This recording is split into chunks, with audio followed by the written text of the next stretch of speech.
बच्चों, आज हम उसी चैप्टर को आगे बढ़ाते हुए दशमलव संख्याओं के वर्गमूल के बारे में जानेंगे। पिछली क्लास में हमने पढ़ा था कि भाग विधि से किस तरह से वर्गमूल निकाला जाता है। आज हम निकालेंगे दशमलव संख्याओं का वर्गमूल।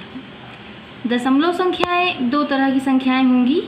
एक वे संख्याएं जो कि जिसका पूर्ण वर्ग होगा, मतलब संख्याएं जिसकी पूर्ण वर्ग निकल जाएगा, और दूसरा वो जो अपूर्णांक हैं उनका भी वर्गमूल प्रायः पूछता है परीक्षाओं में कि दशमलव के 3 अंकों तक या 2 अंकों तक शुद्ध मान प्राप्त करने के लिए, तो वो अलग है, ये अलग। तो हम अभी पहले देखते हैं पूर्ण वर्ग दशमलव संख्याओं का वर्गमूल। जैसे हमने लिया 4.6225, इसका भी बिल्कुल वही तरीका है। पहले हमको क्या कर लेना है कि पेयर्स बना लेने हैं। तो एक पेयर, 2 पेयर और ये सिंगल बचा आपका। तो जब ये सिंगल बचा तो आपको पता है ये 2 से जाना है, 2 2 ज़ा 4 और ये कट गया। फिर यहाँ दशमलव है तो दशमलव उतारेंगे और सीधे 62 को उतारेंगे, इसमें +2 करेंगे, ये 4 हो जाएगा। अब हम यहाँ पे क्या करेंगे, यहाँ पे अगर 1 रखते हैं तो ये यहाँ पर भी 1 रखेंगे, फिर 41 हो जाएगा। 2 रखेंगे तो 4 2 ज़ा 6 8 हो जाएगा, ज़्यादा हो जाएगा तो हम 1 टाइम ही लेके जाएंगे और यहाँ पे भी 1 रखेंगे, ये हो जाएगा आपका 41। माइनस करेंगे तो 1 और 2, अब क्या उतारेंगे 25। फिर यहाँ पे +1 करेंगे, जैसा कि मैंने आपको बताया था कि इकाई के स्थान की संख्या को हम जोड़ लेते हैं, तो 1 1 2 और 4। अब हम यहाँ पे ऐसी संख्या रखेंगे कि ये कटे। देखते हैं, इसके लिए हमने आपको बताया है नियम कि इधर की संख्या देख लेंगे और ये दोनों संख्याओं को देख लेंगे और पढ़ के पहाड़ा देख लेंगे। 4 पंचे 20, तो 5 टाइम लेके जाएंगे और यहाँ पर भी 5 करेंगे, तो 425 में 5 से मल्टीप्लाई करेंगे, तो 5 5 या 25 का 5 कैरी 2, 5 2 या 20, 2 जोड़ा 22, फिर 5 4 या 20 और 1 जोड़ा 21। इस तरह ये आपको मिल गया पूर्ण वर्ग संख्या का दशमलव में वर्गमूल। अगर दशमलव संख्या दी हुई, दशमलव देख के घबराने की कोई ज़रूरत नहीं है। इसमें आपको याद केवल ये रखना है कि दशमलव के पहले की जो संख्या है उसका बनाना है अलग पेयर, और जो दशमलव की बाद की संख्या है उसके पेयर्स अलग बनाने हैं। ये बात आपको हमेशा ध्यान रखनी पड़ेगी।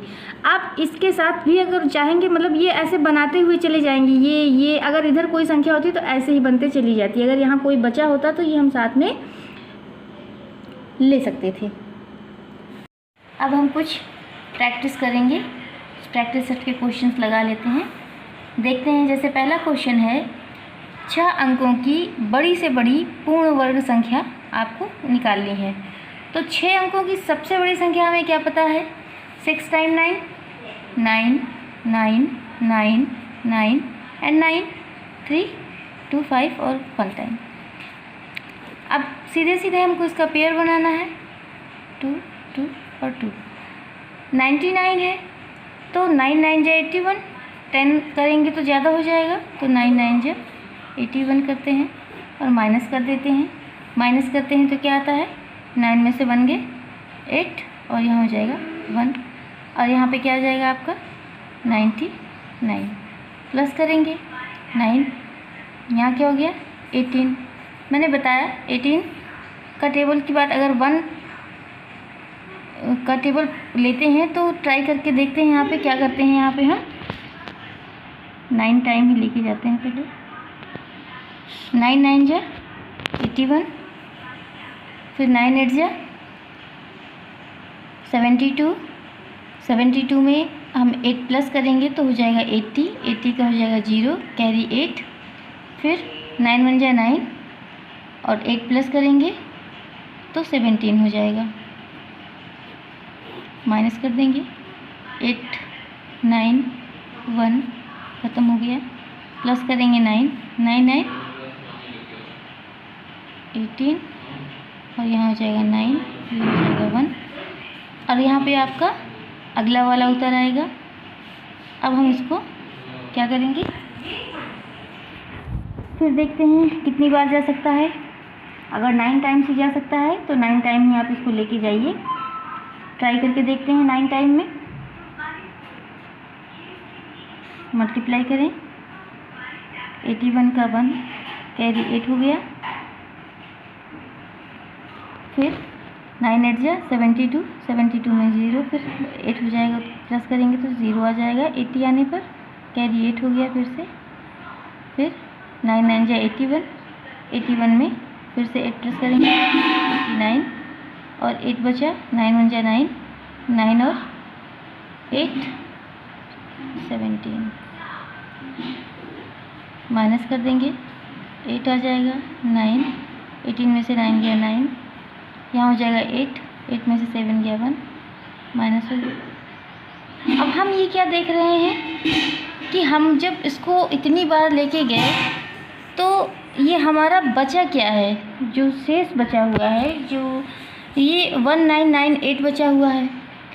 अगर ये हमारे पास संख्या ना बचे तो ये जो हमारी संख्या होगी वो पूर्ण वर्ग हो जाएगी।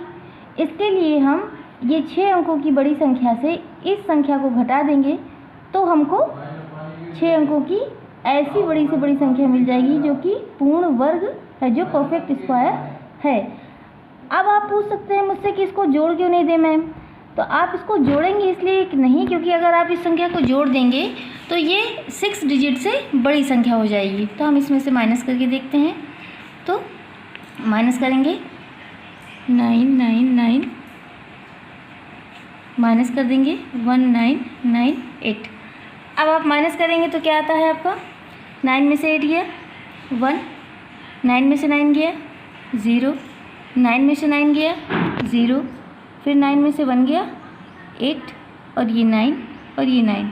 ये जो आपकी संख्या है ये परफेक्ट स्क्वायर है, ये आपको ध्यान रखना है। थोड़ी देर रेडी। आगे क्या देखते हैं, फिर आपसे जैसे पूछता है कि कोई संख्या दी गई है और वो पूर्ण वर्ग नहीं है, हमको उसको पूर्ण वर्ग बनाना, परफेक्ट स्क्वायर बनाना है। बनाने के लिए अगर जोड़ने की बात करता है या घटाने की बात करता है तो हम उस पर ध्यान देंगे। वो सबसे पहले तो हम उसका स्क्वायर निकालने की कोशिश करेंगे। वह छोटी से छोटी संख्या जिसे 4931 में जोड़ने पर पूर्ण वर्ग हो जाए। जब भी आपको जोड़ने की बात करेगा तो जो भी आपका शेष बच रहा होगा वो आपको उसमें प्लस कर देना होगा। तो आगे हम देखते हैं इसको कैसे करेंगे।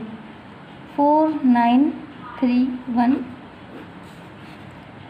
दो पेयर बन रहे हैं आपको, और ये पेयर आपको समझ में आ रहा है। 7 से जाएगा, 7 7 जा 49 कट गया, फिर उतरेगा आपका क्या 31, इसमें +7 करेंगे, ये हो जाएगा 14। अब आप देख सकते हैं कि अगर मैं इसको 1 टाइम भी ले जाऊंगी तो 141 आ जाएगा, जो कि इससे बहुत ज़्यादा हो जाएगा। तो ज़्यादा हो जाएगा तो हम इसको क्या करेंगे, लेकिन हमको इसको एक बार ज़्यादा ले जाना पड़ेगा। किस लिए ले जाना, क्योंकि हमको प्लस करना है। अगर अभी माइनस करना होता तो बात दूसरी होती। अभी हमको 0 बार ले जाते, फिर देखते तो हमको एक ज़्यादा बार ले जाना। जब जोड़ने की बात आएगी तब आपको एक ज़्यादा बार ले जाना होगा, और जब घटाने की बात करें तब आपको उसको एक कम बार लेके जाना है। तो आप एक ज़्यादा बार ले जाएंगे, तो जब आप एक ज़्यादा बार ले जाएंगे तो 141 आ जाएगा। तो अब आपको ये जो संख्या मिली हुई है इसमें से इस संख्या को क्या करना है, माइनस कर देना है। जब आप इसमें से माइनस कर देंगे तो जो संख्या मिली है उसको जब आप जोड़ेंगे इसमें तो आपको पूर्ण वर्ग मिल जाएगा, जैसे कि मैं आपको करके बताती हूँ। तो यहाँ हम क्या करेंगे, 141 में से 31 माइनस करेंगे तो आपका आ जाएगा 110। तो अब हम इसी को जोड़ देंगे, किस में जोड़ देंगे, तो 4931 + 110 आपका नंबर आ जाएगा। क्या हो जाएगा बताइए, 1 4 9 और 1 0, और यहाँ क्या हो जाएगा 5। तो अब आप इसका स्क्वायर अगर निकालते हैं तो आराम से निकल जाएगा, और ये परफेक्ट स्क्वायर आपका बन चुका है। 7 7 जा 49, 1 बचेगा, 4 1 बचेगा, 7 आपने प्लस किया, 1 टाइम आप लेके जाएंगे, 141। इस तरह आप समझ गए होंगे मेरी बात को, कि जब कभी अगर जोड़ने की बात करता है आपको 2 पॉइंट ही याद रखना है। पहला ये कि जोड़ने के लिए कहे तो एक ज़्यादा बार ले जाना है, बार ले जाएंगे, और अगर घटाने की बात करता है, बात करें तो जितनी बार जा रहा है बस उतना ही ले जाना है।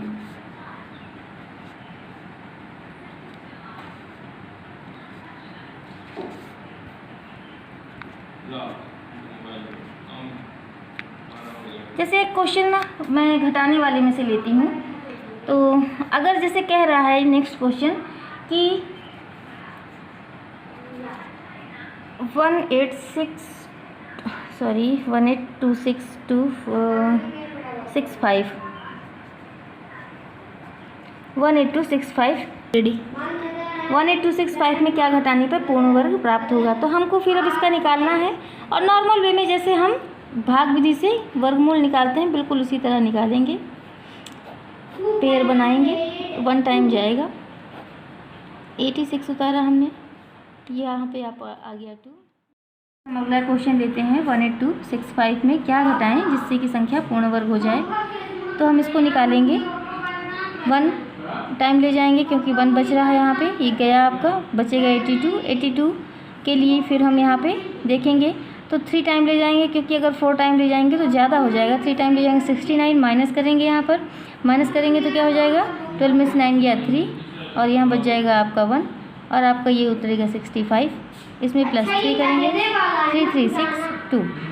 अब क्या करते हैं यहाँ पे हम फिर लास्ट में 5 लाना है तो हमको आसानी दिख रहा है कि अगर 5 से ले जाएंगे तो ट्राई करते हैं 5 टाइम से।